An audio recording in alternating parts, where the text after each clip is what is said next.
నమస్తే.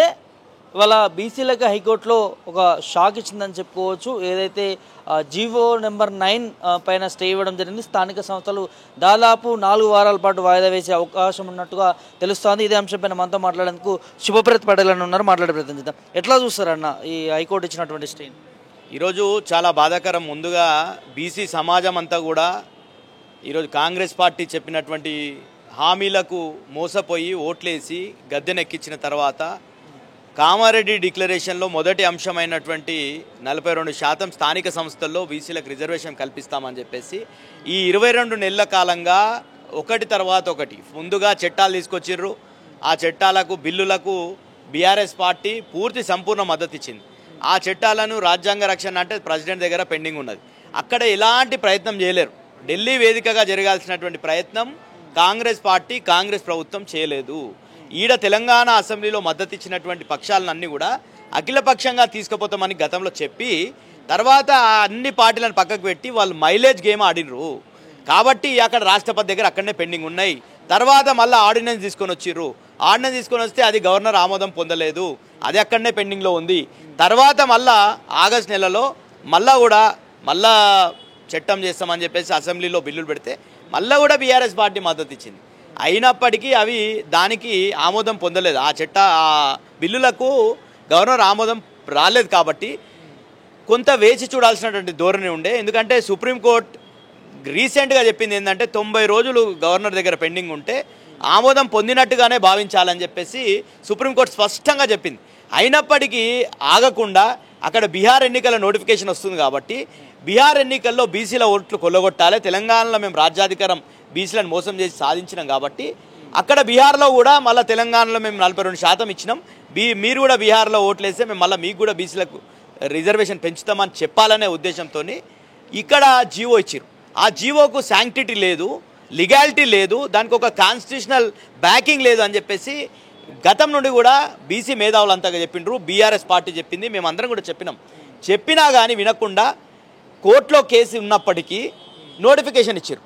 మేఘాల మీద ఎలక్షన్ నోటిఫికేషన్ ఇచ్చారు. ఇస్తే ఏం జరిగింది? ఏదైతే ఈరోజు బీసీలకు రిజర్వేషన్ కావాలనడంలో బీఆర్ఎస్ పార్టీ ముందు నుండి కూడా బీసీల కోసం తెలంగాణ రాష్ట్రం ఏర్పడ్డ నాటి నుండే కేసీఆర్ గారు మొదటి అసెంబ్లీ సెషన్లోనే బీసీలకు చట్టసభల్లో 33% రిజర్వేషన్ కల్పించాలని చెప్పేసి ఇక్కడ ఏకగ్రీవ తీర్మానం చేసి తెలంగాణ నుండి పంపించడం జరిగింది. అదేవిధంగా జనగణనలో కులగణన చేయాలి, అప్పుడు మాత్రమే బీసీ జనాభా మొత్తం దేశవ్యాప్తంగా తెలుస్తుంది, బీసీలకు సామాజిక న్యాయం కోసం ముందడుగు పడుతుంది అని చెప్పేసి కేసీఆర్ గారు అసెంబ్లీలో తీర్మానం చేసి పంపించడం జరిగింది. ఇట్లా కేసీఆర్ గారు బీసీలకు చాలా పథకాలు, సంక్షేమం కావచ్చు, విద్య కావచ్చు, అన్ని రకాల కుల వృత్తులకు ప్రోత్సాహం కావచ్చు, ఇవన్నీ కూడా కేసీఆర్ గారి 10 సంవత్సరాల పాలనలో ఇవన్నీ కూడా తెలంగాణలో జరిగినాయి.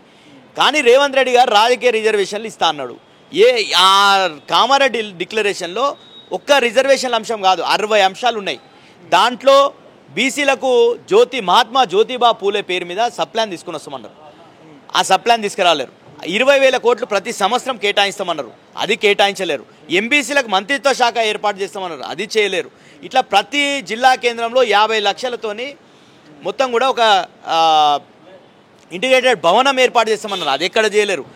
ప్రతి మండలానికి ఒక గురుకులం, బీసీ గురుకులాన్ని ఏర్పాటు చేస్తాం, అది చేయలేరు. ఈరోజు చాలా బీసీ కుల కార్పొరేషన్లకు అన్ని కూడా నిధులు ఇస్తామన్నారు, అది ఎక్కడ చేయలేరు.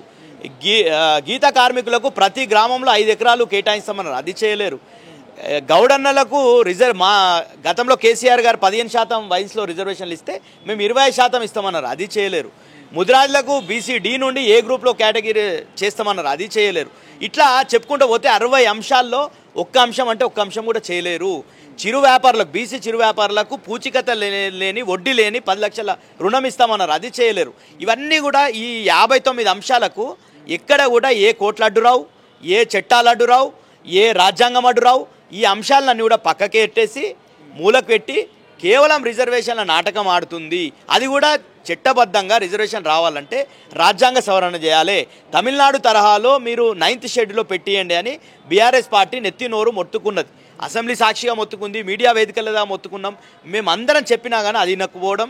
అదేవిధంగా మీరు చేసినటువంటి సర్వేలు శాస్త్రీయంగా ఒక శాస్త్రీయమైనటువంటి సర్వే చేసి ఆ సర్వే నివేదిక ద్వారా సుప్రీంకోర్టులో ఒక లార్జర్ బెంచ్ రాజ్యాంగ ధర్మాసనంలో మేము తెలంగాణలో బీసీలు ఇంత శాతం ఉన్నారు, 56, 57% ఉన్నారు, వాళ్ళకి 42% రిజర్వేషన్ ఇస్తే కానీ వాళ్ళ ప్రాతినిధ్యం, రాజకీయ ప్రాతినిధ్యం ఉండదు కాబట్టి మేము పెంచుతున్నామని చెప్పి అక్కడ కొట్లాడాల్సినటువంటిది అక్కడ చేయకుండా పార్లమెంట్ వేదిక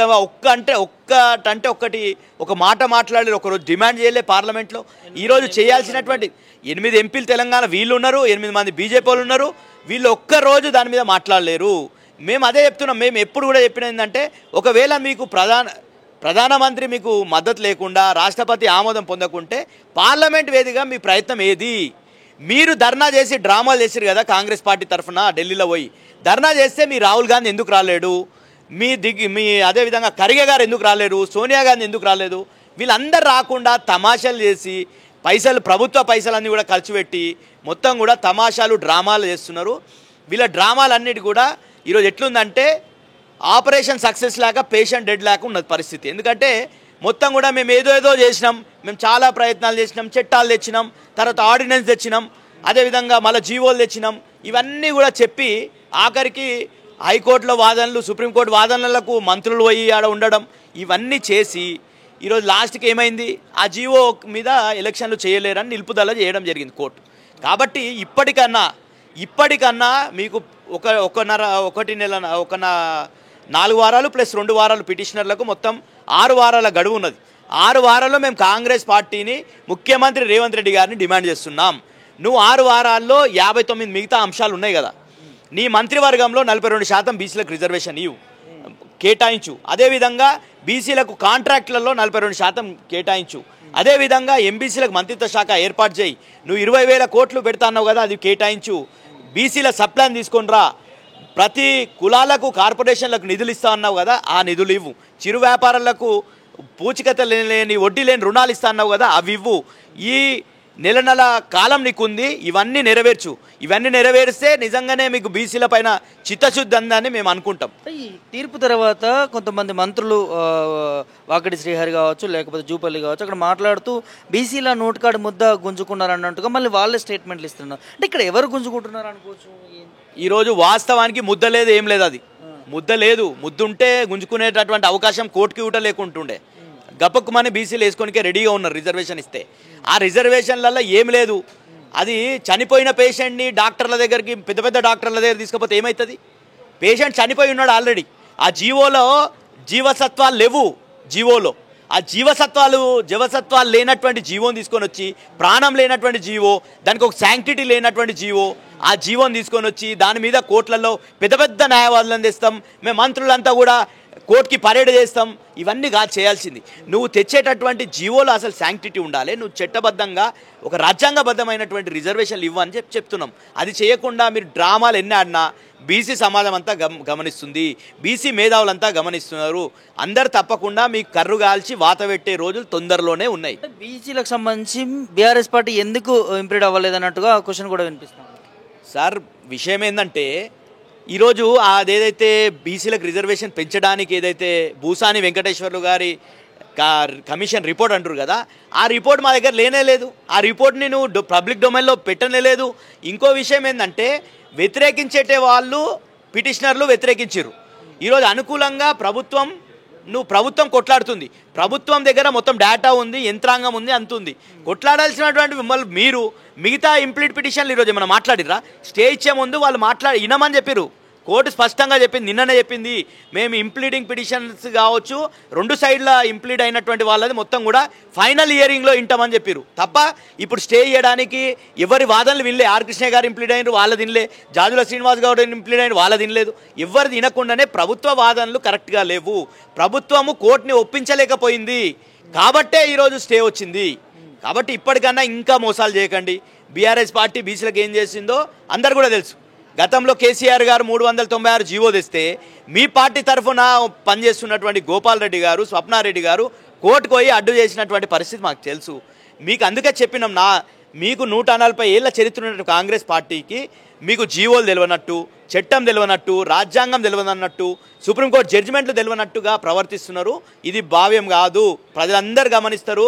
100% బీసీలను ఈరోజు నయవంచన గురి చేస్తున్నారు మీరు. కాబట్టి బీసీలను మోసం చేస్తున్నారు. కాబట్టి తప్పకుండా బీసీ ప్రజల చేతిలో మీకు 100% మీకు గుణపాఠం తప్పదు. Thank you.